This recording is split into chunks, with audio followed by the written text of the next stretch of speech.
Madaming nag-comment dun sa aking post about AWAS kung paano nga ba daw mag-join sa agency. Kaya ang topic natin ngayon ay paano ba magkakaroon ng agency sa AWAS. So, bago natin simulan, intro muna tayo.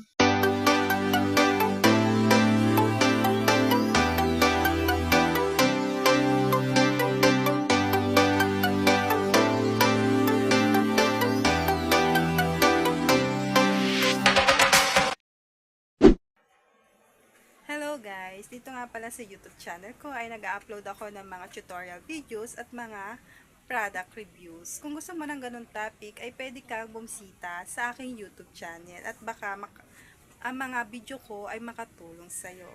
Syempre, don't forget to subscribe, like, and share ng aking mga videos. So, una, kailangan nyo munang magpunta sa Play Store para mag-download ng AWAS. Kung wala pa kayong AWAS, available po siya sa Play Store. Search nyo lang po yung AWAS, tapos lalabas na po yan.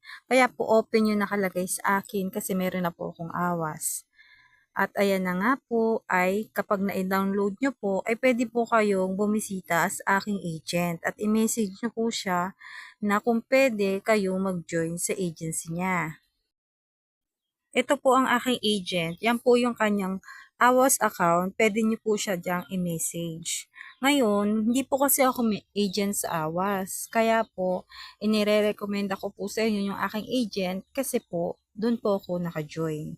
Pag nag-message po kayo sa kanya, ay kailangan po kayong humingi ng code sa kanya. Kasi kapag inilagay niyo po yung agent ID niya, kailangan po ng code galing sa agent para magkaroon po kayo ng tasking sa AWAS. Pwede rin naman kayo mag-message sa kanyang Facebook account. Ayan po yung kanyang Facebook account.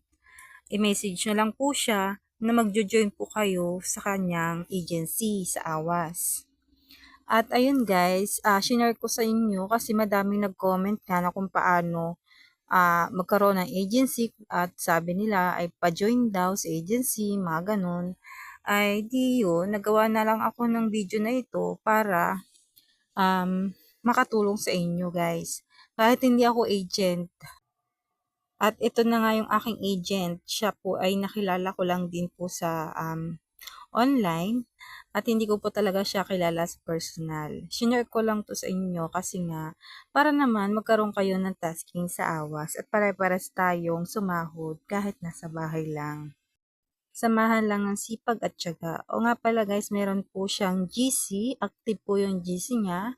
Kaya po kapag nag-message kayo sa kanya sa Facebook, ay sabihin nyo na rin po, isali kayo sa GC para po pag may update po sa AWAS ay magkakaroon po kayo ng idea kung ano po yung bagong update ni AWAS. Kasi meron po siyang GC, active na GC sa Messenger. So, yan. At meron nga din palang nag-comment kung ano daw, kung ilang beans daw yung makukuha.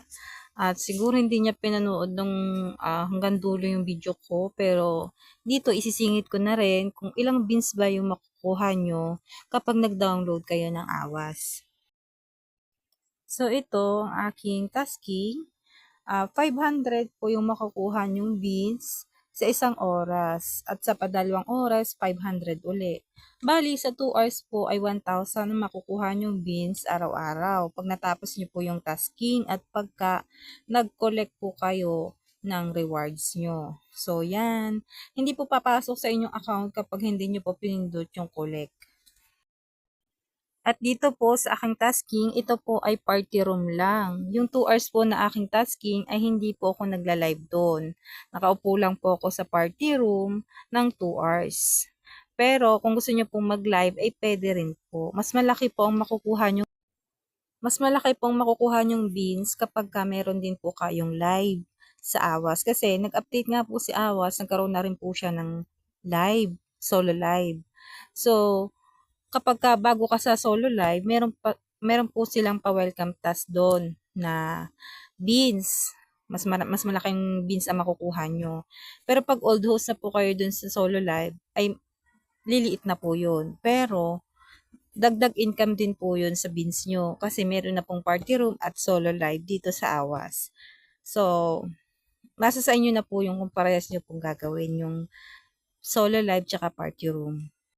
Sa party room naman, lalaki lang yung beans na makukuha nyo kapag lagi kayo nakikipag-trade. Kung nakikita nyo yung guhit na yan, kapag ka nasa dulo na yan, ay pwede nang mag-level up yung makukuha nyong beans sa inyong tasking. So, ganun lang guys. So, dito nga pala sa AWAS, kailangan din po ng 100k beans para po makapag-cash out.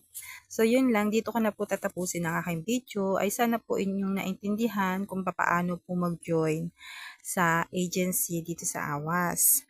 So, ganun lang po yung way na tinuro ko sa inyo kasi ganun po yung ginawa ko. Kung ano po yung ginagawa ko sa earning app, ay sinashare ko lang din po sa inyo.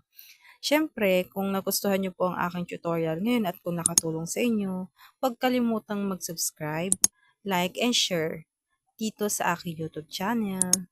At yun lang, maraming salamat sa panonood. Bye!